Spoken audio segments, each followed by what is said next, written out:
Good morning. I love the fact that you can't stop talking to each other. I think that's a really good sign. I am Risa Goluboff. I'm the Dean of the Law School, and I am here to just offer you some brief remarks of welcome this morning.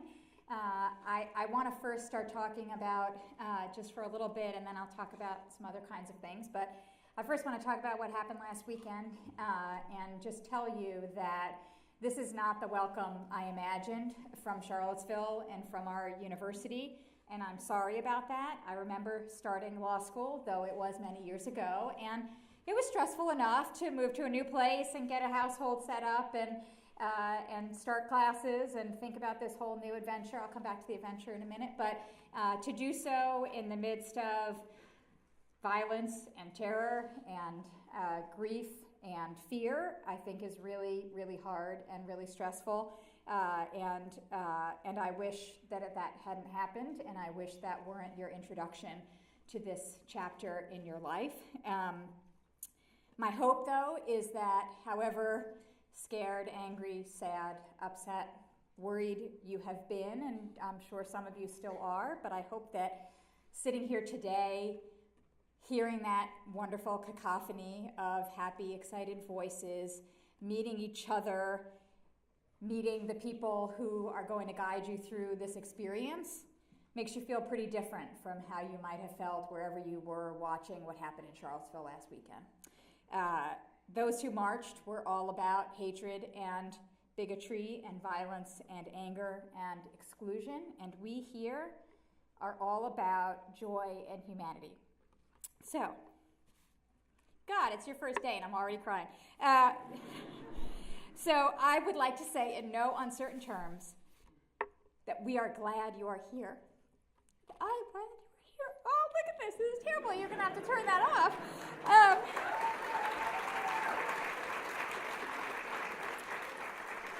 And you look around the room and you see all the deans and you see your legal rating instructors and you see all the people who work for this law school, and they are glad you are here. This is a really special place because of our special people. And we chose each and every one of you to be here because of who you are, because you are stellar and exciting and engaged and you're ambitious and you're lovely and you're going places and you are different from each other in every possible way, racially and ethnically and nationally and religiously, in your sexuality and your sexual orientation and your gender identity and your abilities. We contain multitudes, to paraphrase Walt Whitman, and we are really glad that each one of you is a crucial part of who we are and what we do. And I don't want you ever to forget that, and I won't ever forget that, and none of the faculty and administrators standing around this room or those who you will meet in the coming days will ever forget that. So, as I think about how we as a law school respond to these events, and I said this in my email that I sent out on Monday, I think about two things. I think about our values and our missions. And our values could not be further from the values of those who marched. It's not just that we contain multitudes, it's that we are a true community of multitudes, and we reach across our differences to build community, to have dialogue, not just any dialogue, but respectful, empathetic, true listening dialogue all the time. We are one diverse, pluralistic, joyous, respectful, humane, collegial community. I like my adjectives. And we are committed to this community, to building this community, and to living those values. And I can't really think of a better way to refute in our everyday, daily lives what happened last weekend than in how we treat each other and in how we build our community. As to our mission, I'm going to leave that for Monday. Yes, you're going to hear from me again on Monday, but I will talk more and wax poetic then about what I think it means to be a lawyer and the immense power that being a lawyer gives you. For now, I'll just say Clark Hall, which is where the law school used to be, on main grounds, that was the law school's original home, has above the door the following quote: that those alone may be servants of the law who labor with learning, courage, and devotion to preserve liberty and promote justice. And that's what we do. That's what we're training you to do. We are going to give you tools to do that. And I'll say more about that on Monday, but I just want to say I think that's pretty amazing, and I'm really excited for you. You are embarking today on a grand new adventure, and I am so happy that you're having that adventure here and that I get to be a part of it. So there are two other things that I want to say today before I turn it over for the other programming. The first thing is, I don't know if people still read these books, Choose Your Own Adventure. Do you still read those books? They're not that, now in the digital, I imagine they've gone digital, right? You can click on different, okay. So when I was a kid, you had to go to a special page in the book to choose the different options. But you are going to make your own adventure, and they will not all be the same. So when I say choose your own adventure, I mean choose your own adventure, but I also mean you choose it, you shape it. Law school is not a passive endeavor. It is an active endeavor. So can you all raise your hands? Raise your hands, raise your hands, raise your hands. Okay, now put your head down and say yes. Yes. Okay, so you've now done the two hardest things in law school. You have raised your hands and you've talked in class. And I will tell you, most of your classes are not this big. So remember, you have already broken that barrier, and when you go to your classes, raise your hand and talk in class.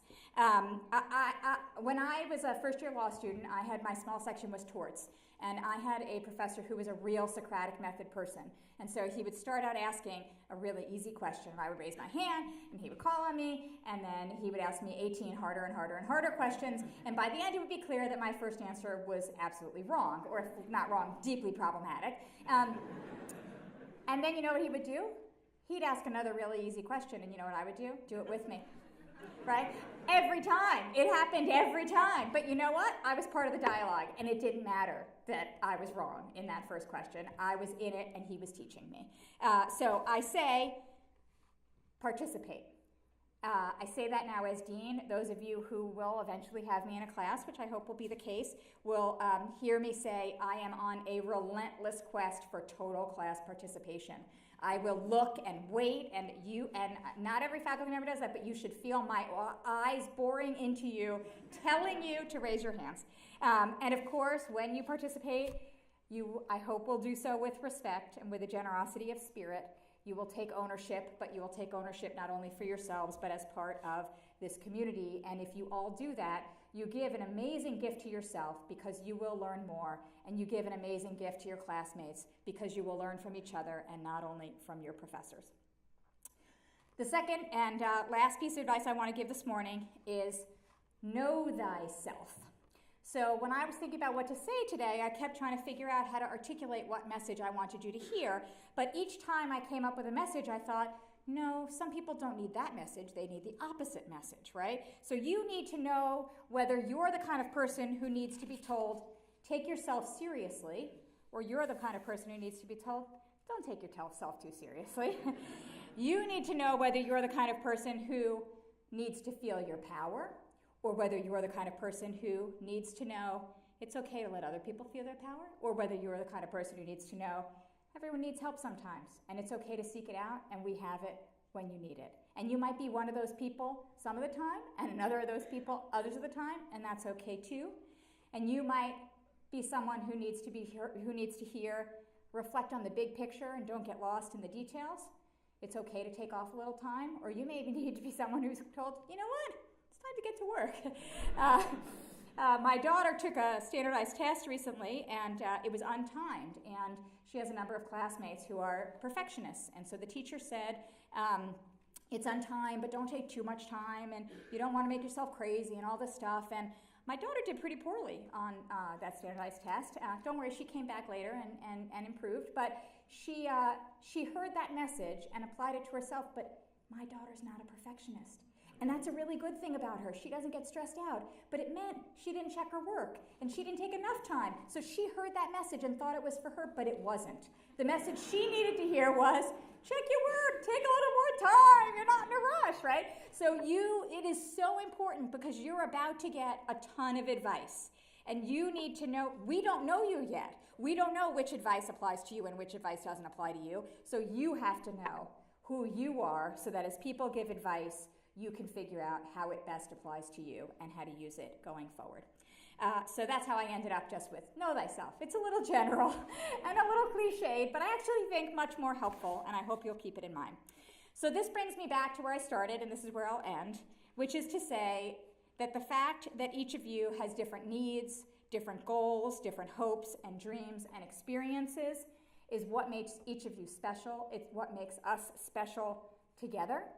I am so happy that you are all here. I am so excited to meet all of you and to be starting this grand adventure together. So enjoy the day, enjoy the weekend, enjoy orientation, and please come introduce yourselves to me when you have a chance. Bye.